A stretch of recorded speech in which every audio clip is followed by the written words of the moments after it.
So we have a treat today. We're going to become Cliterate with Dr. Laurie Mintz, who is an award-winning college professor and has written a fabulous book, which we are in love with. It's called Becoming Clitorate. Listen up. Hello again, and welcome to Foreplay Radio Sex Therapy. I'm your host, certified sex therapist Laurie Watson, author of Wanting Sex Again, and blogger at Psychology Today and WebMD. And I have with me Dr. Adam Matthews, my co-host, who's a couples therapist, psychotherapist, and president of NCAMFT. Foreplay is dedicated to helping couples keep it hot. Thanks for listening. Now on to today's topic. So today we have a really special guest. Adam is not with me, but it's just myself and Dr. Laurie Mintz, who is a professor, and she teaches the psychology of human sexuality to hundreds of students a year at the University of Florida. And she's had over 20 years of experience working with private clients as well on sexual issues. Dr. Mintz has received numerous professional awards and is a fellow with the American Psychological Association. She's published over 50 research studies, writes a Psychology Today blog, which I read for the record, Dr. Mintz, and has been quoted in many outlets, including Cosmo, Women's Day, Prevention, Women's Health, Men's Health, BuzzFeed, CNN, Oprah. The list goes on, and the Huffington Post. And you can find her at drlauriemintz.com, and it's spelled the same way I spell my name. Welcome, Dr. Mintz. Thank you for having me on. I'm excited to talk to you. Oh, we are so excited to have you. Our producer, our intern producer, is just thrilled too. She follows you, and we're just both thrilled with it. First, we want to ask you, what does this term mean, becoming clitorate?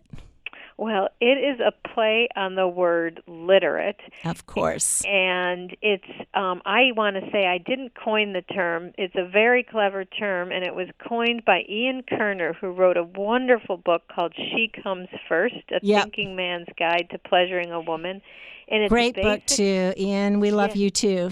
Yeah, it's such a great book.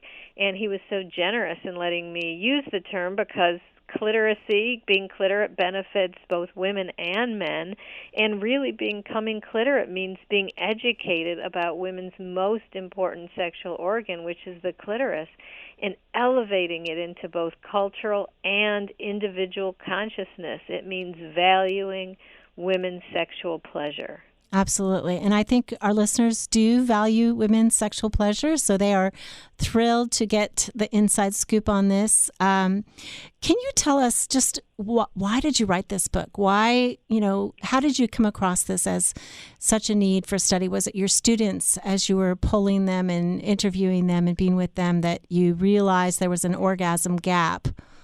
Yes, that is exactly how this book came about. Is I teach human sexuality, as you mentioned, to hundreds of students a year. And through teaching this class, I became aware of the orgasm gap, or the fact that women are having substantially fewer orgasms than men when they have partnered sexual encounters.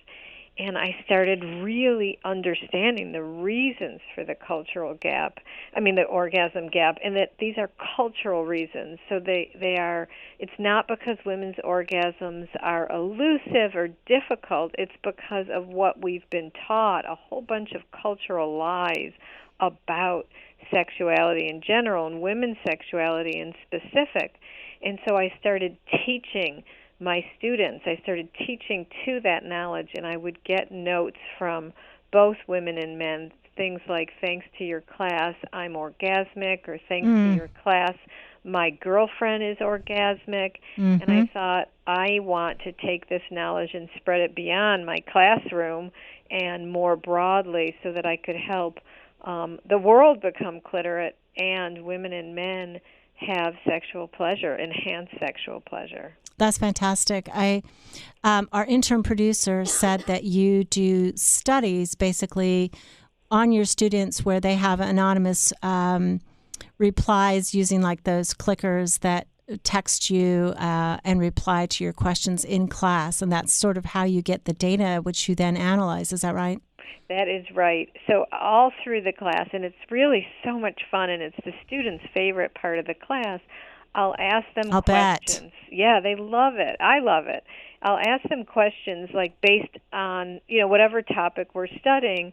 They'll reply, and then I'll show them how they compare to the research. So, and That's neat. Yeah. And such a good early education. Yes, and a lot of the data in the book about the orgasm gap and, most importantly, about women's most reliable route to orgasm comes from the data in my class as well as other people's data. Yeah. Okay. Tell us about the data, how women orgasm, and tell us what you've learned.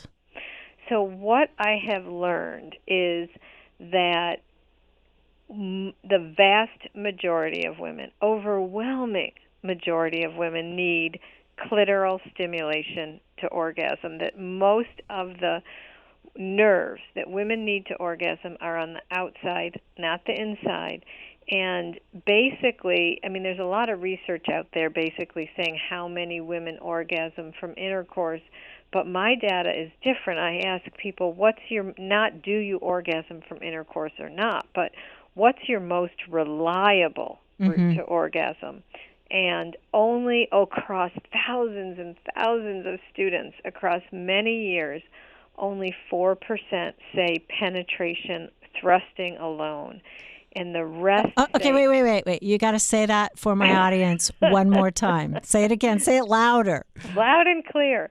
Only 4% of women say that a thrusting penis alone is their most reliable route to orgasm. Right. And of course, it's because the nerve endings, are in the clitoris, on the outside, as you said, of the vulva, not the inside of the vagina. It makes so much sense if you're a woman.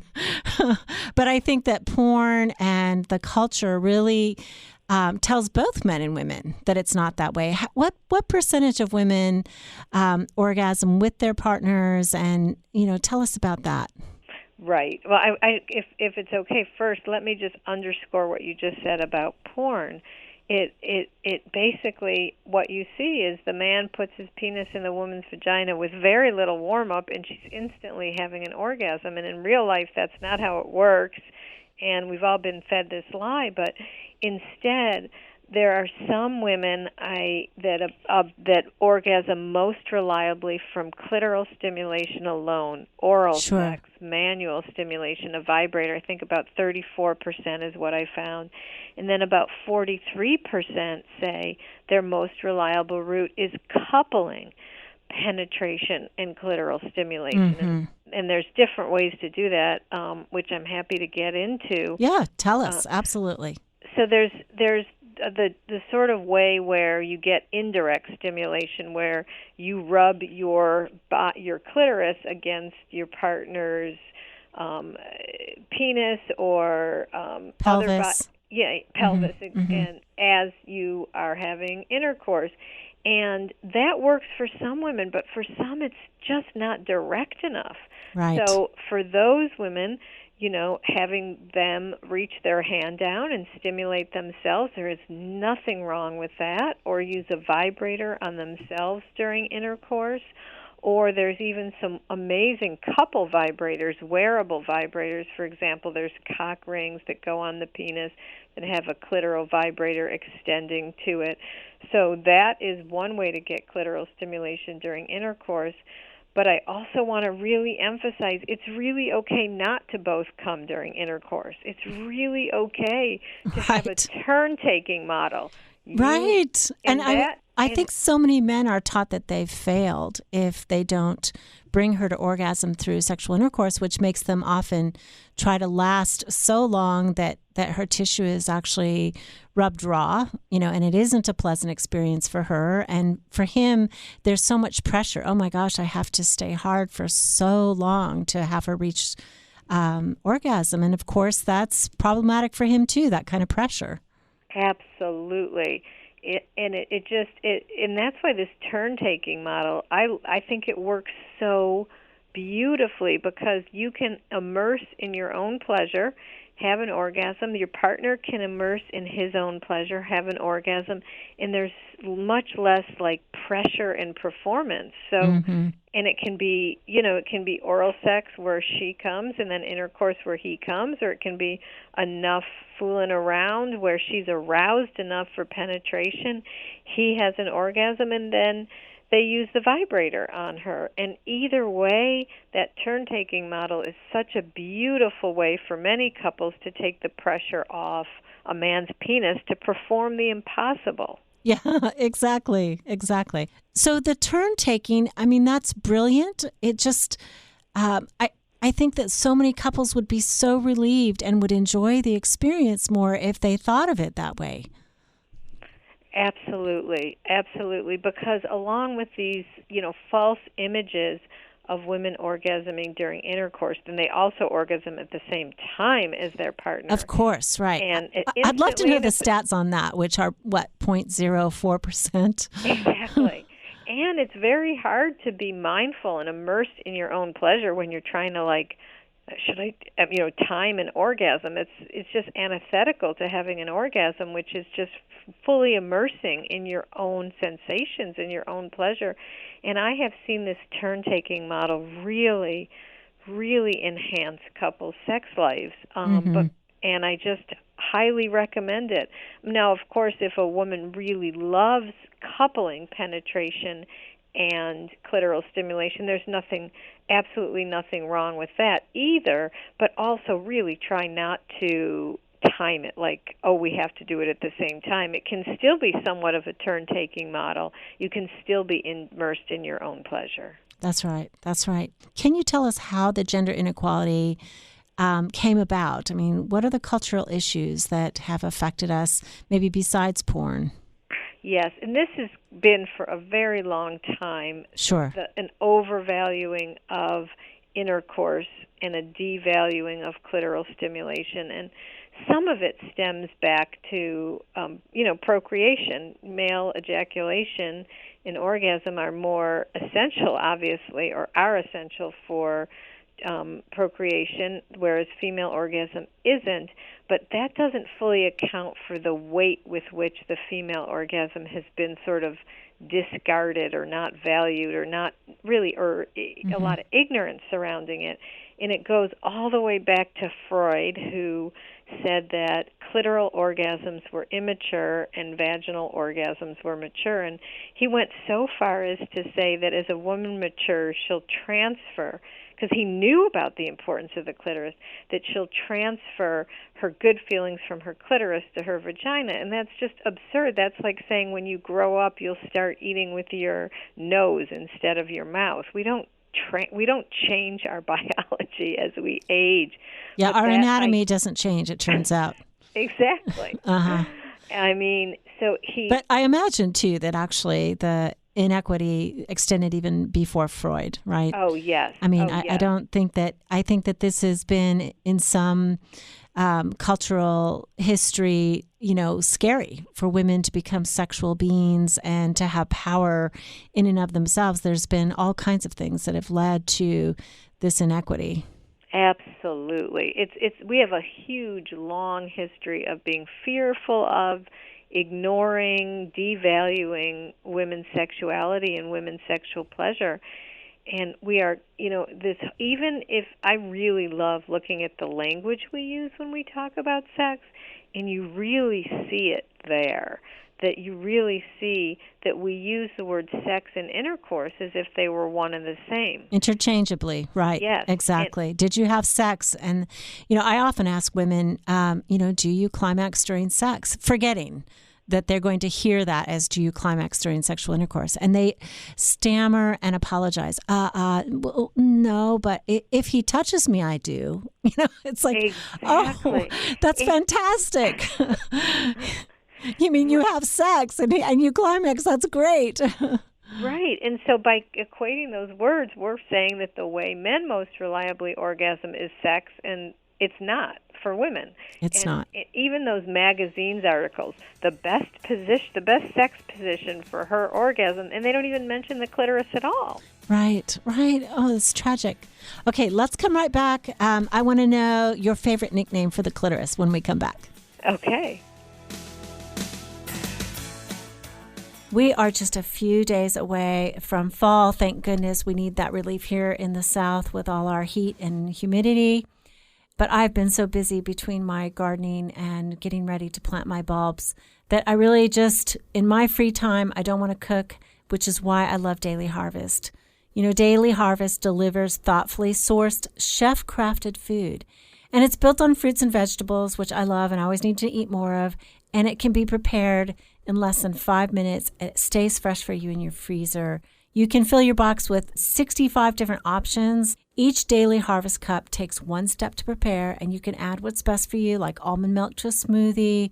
All of it is harvested at peak season for flavor. And the best part is Daily Harvest single-serving cups are the ultimate grab-and-go meal or snack. So go to dailyharvest.com and enter promo code 4play. Don't forget that to get $25 off your first box. That promo code 4play for $25 off your first box at dailyharvest.com, dailyharvest.com. So we want to remind all of you that we are thankful for the way you've shared the podcast. We continue to grow.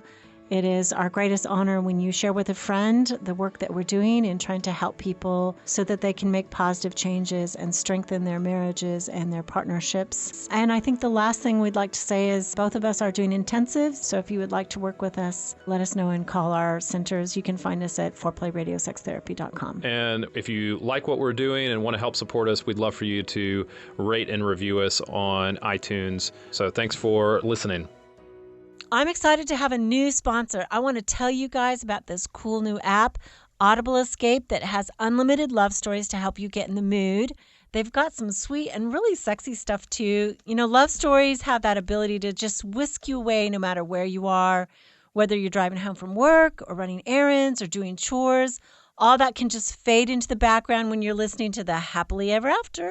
Just lose yourself in the most popular love stories and see if escaping from the everyday with a steamy romance doesn't set you up well for your partner. If you love love, you'll love Audible Escape. Join the community and listen for free for 1 month and just get lost in unlimited love stories. It's a must-try for rom-com fans. Unlimited listening to love stories for just $12.95.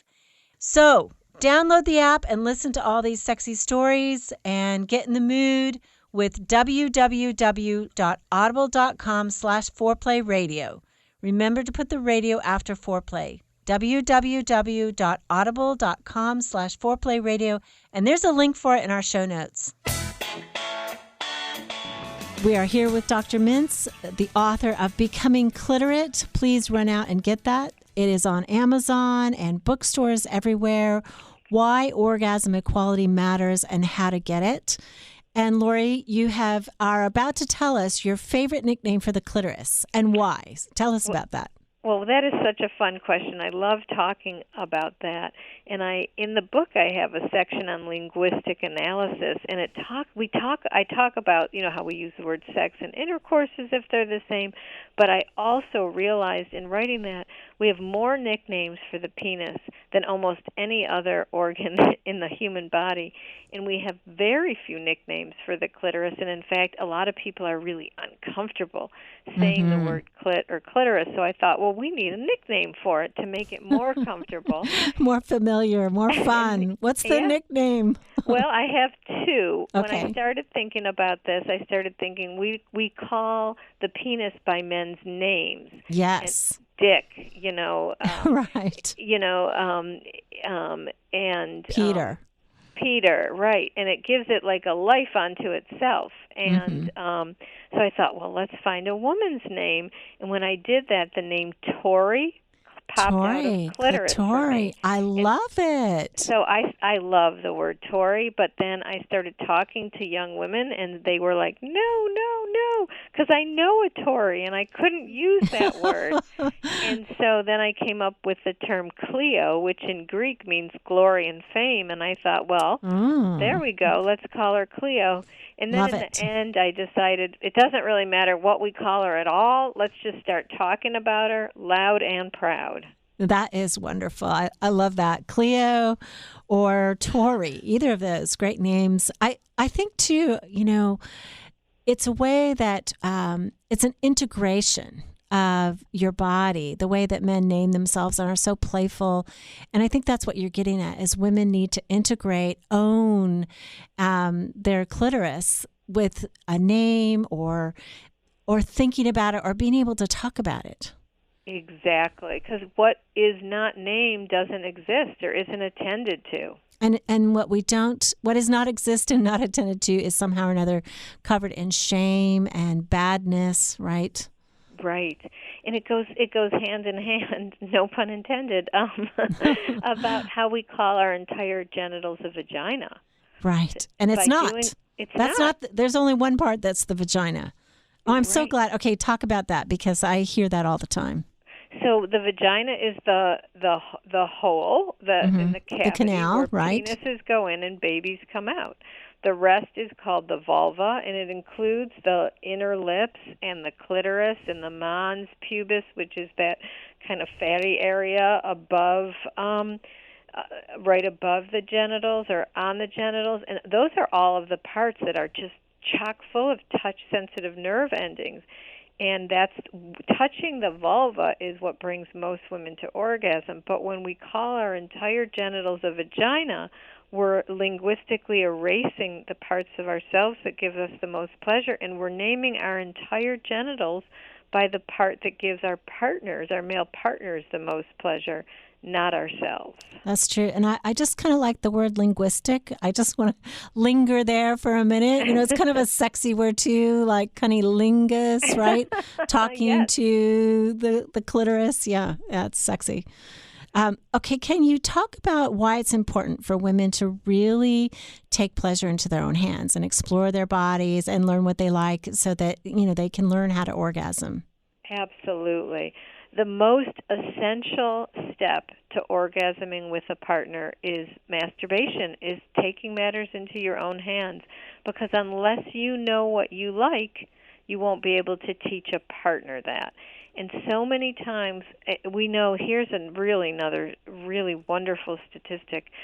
When women pleasure themselves, 99% stimulate themselves externally.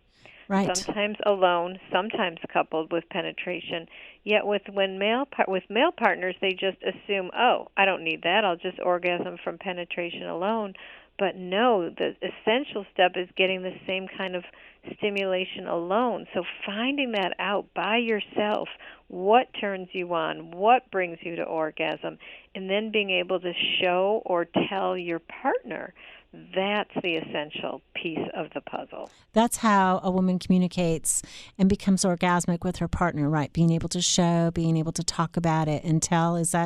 Would you say that's what's needed, or what else might be needed? So there's several things that are needed. Knowing what you like through self-pleasure, feeling that you are equally entitled to pleasure as your partner, being able to be, not up in your head and, do I look okay? Is it taking too long? Have I got the laundry folded? Yeah, exactly. What am I making for the kids' lunch tomorrow?